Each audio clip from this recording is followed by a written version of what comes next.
এবারে দেখে নিব দেশ বিদেশের ক্রীড়াঙ্গনের কিছু সংক্ষিপ্ত খবর।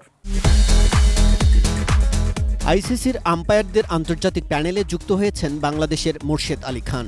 বিষয়টি নিশ্চিত করেছেন বিসিবির আম্পায়ার্স কমিটির প্রধান ইফতেখার আহমেদ।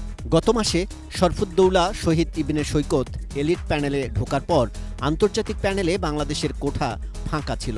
বিসিবির মনোনীত হিসেবে মোর্শেদ ঢুকলেন সেখানে। দক্ষিণ আফ্রিকায় অনুষ্ঠিত নেলসন ম্যান্ডেলা কাপ আন্তর্জাতিক বক্সিং প্রতিযোগিতায় সোনা জিতেছেন বাংলাদেশের যুক্তরাষ্ট্র প্রবাসী বক্সার জিনাত ফেরদৌস। 50 কেজি ওজন শ্রেণীতে তিনি ফাইনালে হারিয়েছেন ইথিওপিয়ার প্রতিযোগীকে। গত সেপ্টেম্বরে চীনের হাংজুতে অনুষ্ঠিত এশিয়ান গেমসে জিনাত বাংলাদেশের বক্সিং দলে ছিলেন। প্রথম রাউন্ডে বাই পেয়ে দ্বিতীয় রাউন্ডে তিনি মঙ্গোলিয়ার প্রতিযোগীর বিপক্ষে হেরে বিদায় নেন।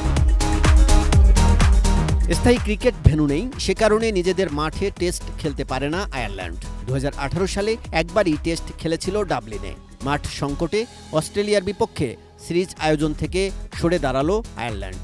এদিকে দক্ষিণ আফ্রিকার বিপক্ষে সিরিজ চূড়ান্ত করেছে তারা। তবে সেই হোম সিরিজটাও হবে সংযুক্ত আরব আমিরাতে। সেপ্টেম্বরে মরুর দেশে প্রোটিয়াদের বিপক্ষে ওয়ানডে ও টি20 সিরিজ খেলবে আয়ারল্যান্ড।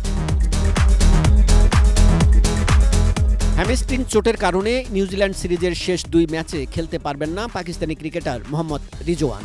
নিউজিল্যান্ডের বিপক্ষে 7 উইকেটে হারা সিরিজের তৃতীয় টি20 ম্যাচে চোটে পড়েন তিনি।